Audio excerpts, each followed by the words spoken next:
Olá, bom dia, muito bom dia. Hoje a gente está um pouquinho mais cedo aqui, um dia muito cheio, né? Véspera de feriado. Vou ter que fazer um bate-volta aí, 200 quilômetros, e voltar, porque eu tenho muita coisa para fazer. Por essa razão, estou adiantando a live aqui. Seja muito bem-vindo. Espero que você já tenha tomado café, né? Algumas pessoas vão dizer que o café da manhã é a refeição mais importante do dia, né? Talvez seja por essa razão que os norte-americanos capricham bastante lá no café. E eu quero te convidar a tomar um café hoje aqui, Café com Deus Pai, né?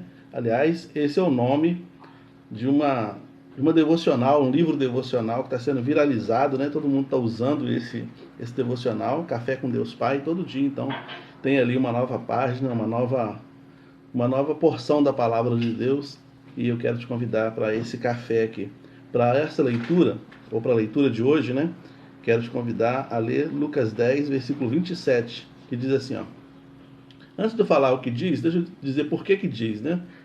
O texto aqui está dentro de um contexto onde o doutor da lei chega para Jesus e fala o seguinte: mestre, o que farei para herdar a vida eterna? Ele é doutor da lei, ele só queria ver como que Jesus interpretava a ideia de salvação, né? Porque os doutores da lei, eles também falavam sobre salvação, eles também falavam sobre vida eterna, e eles queriam saber como é que era a doutrina de Jesus. Porque a doutrina dos fariseus, dos líderes religiosos, dos doutores da lei, chegava até a morte. Eles não sabiam exatamente o que era depois da morte. Tudo que eles falavam era coisa da teologia. Mas a teologia só vai até a beirada do túmulo. Depois do túmulo, não tem como você falar nada, afirmar categoricamente alguma coisa, porque ninguém veio de lá, ninguém foi lá e voltou para falar.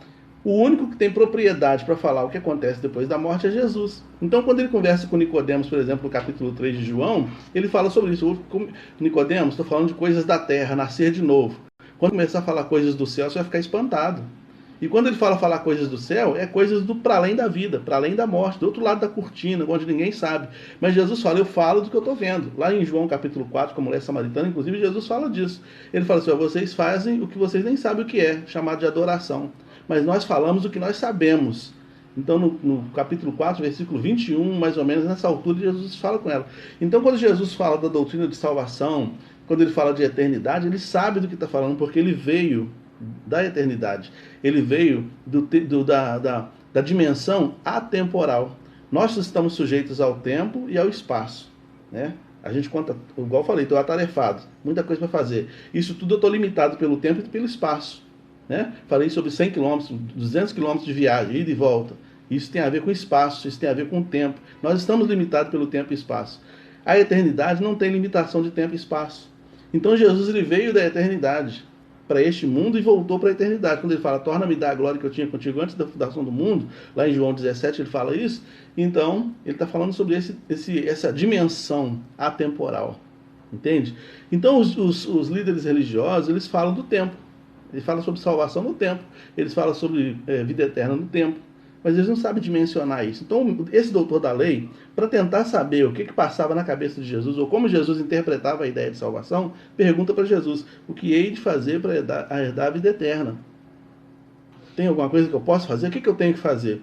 E aí, Jesus vai responder para ele assim, inclusive ele fala assim no versículo 26, ó, o que você disse, o que você diz, o que está escrito, como está escrito na lei, como você lê? Jesus perguntou para ele, o que está escrito na lei? Como você lê? Como é que você interpreta o que está escrito? Você é um doutor da lei, né? Doutor da lei eram os homens estudados, inclusive em várias línguas.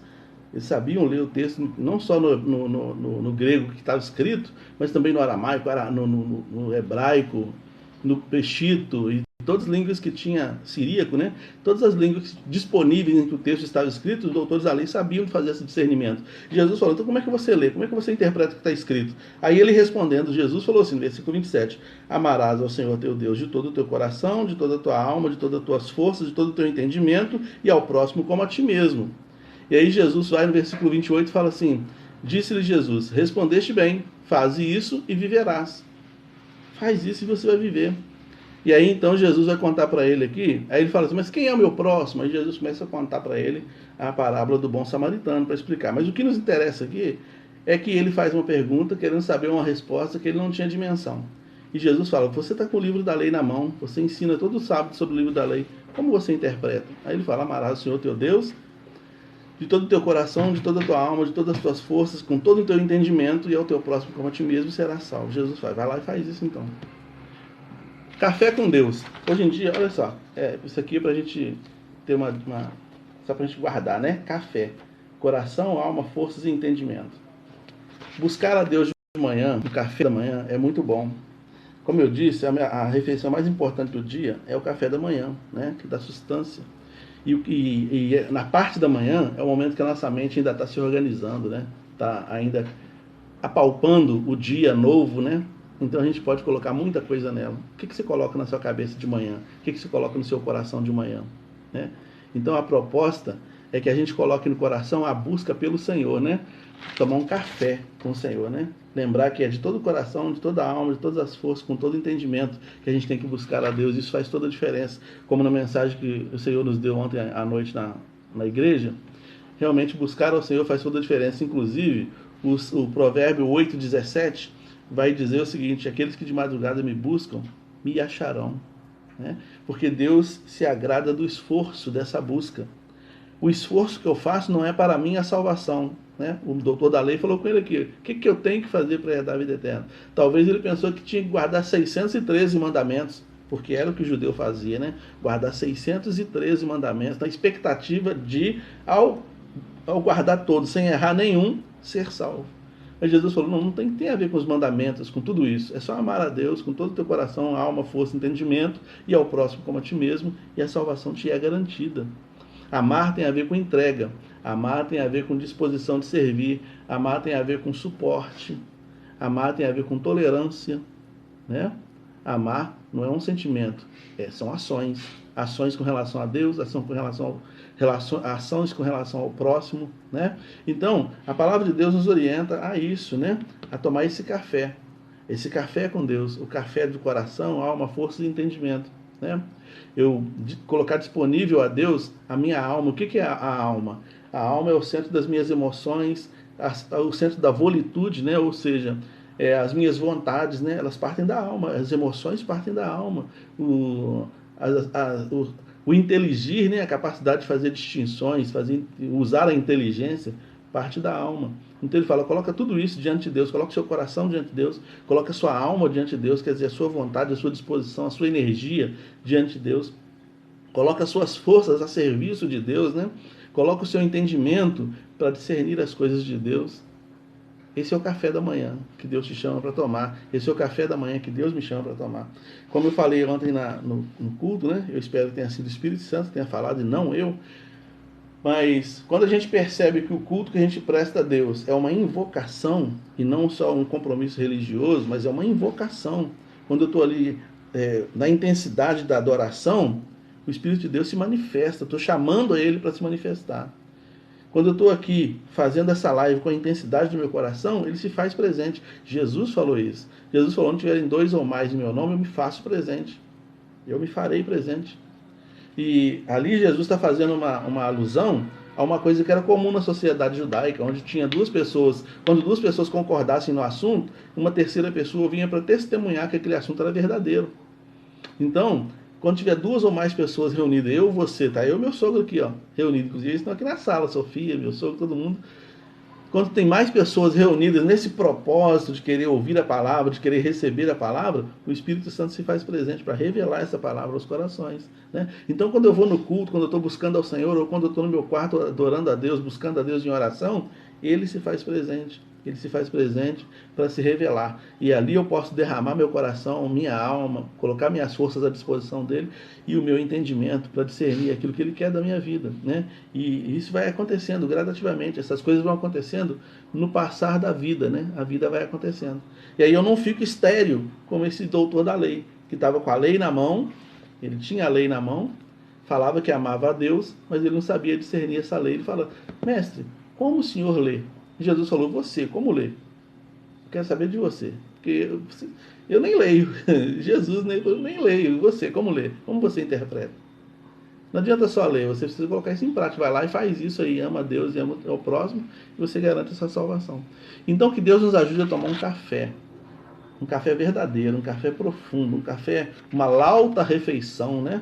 Do café da manhã, bem mais poderosa, mais forte do que a refeição dos norte-americanos, né? Que tem ovo, tem bacon, tem tudo no café da manhã deles, uma mesa cheia, né? Mas que seja um café mais poderoso do que esse, que é a palavra. Essa palavra.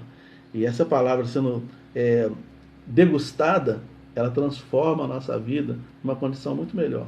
Sabendo que se você, logo pela manhã, está buscando ao Senhor, conforme diz o Provérbios 8:17, você o encontrará. Você o encontrará com certeza. E por ele será abençoado. Então, a parada de alguns minutos para meditar na palavra de Deus de manhã pode mudar todo o curso da sua vida ao longo do dia inteiro. Né? Faz isso. Quantas orações te salvaram ao longo da sua vida e você nem sabe, né? Você acordou de manhã, orou, e essa oração que você fez de manhã te salvou o dia inteiro, ou fez você ter conexões com pessoas, situações que não teria se essa oração não tivesse sido feita. Né? É porque muitas vezes a gente não consegue dimensionar o poder da oração. A oração, só para terminar, ela avança na direção do tempo, da questão atemporal que eu falei. A oração ela não está sujeita ao tempo e ao espaço. Tanto é que se uma pessoa estiver doente lá no Japão e você orar por ela, Deus é capaz de curar essa pessoa lá no Japão. Porque ela não está sujeita ao tempo e ao espaço. Entende? Então, quando a gente entende que a oração é aquilo que é o elo de ligação que nos faz sair do tempo e do espaço, nos projeta para a eternidade, para diante do trono de Deus, a gente vai orar mais se a gente conseguir perceber isso. Né? Que quando você ora, sua alma está lá de joelho diante de Deus, no trono da graça. Você nem sabe disso, eu talvez nem saiba disso. Aí a gente vai repetindo o comportamento como se fosse uma questão religiosa, quando na verdade é uma questão muito mais espiritual. Né? Que Deus nos abençoe e que a gente consiga fazer a distinção entre religião e espiritualidade, porque espiritualidade vai para além da religião. O doutor da lei queria salvação a partir da religião. Jesus mostrou para ele que está dentro de um nível de espiritualidade que é atemporal. Senhor, obrigado pela tua palavra lida e explanada, que o Senhor aplique essa palavra aos nossos corações. Nós entregamos esse dia no teu altar, que, ó Deus, tudo ao longo desse dia seja dirigido, guardado, conduzido pela boa mão do Senhor. Perdoe os nossos pecados em nome de Jesus. Amém. Deus te abençoe você e sua família aí. Fique com Deus.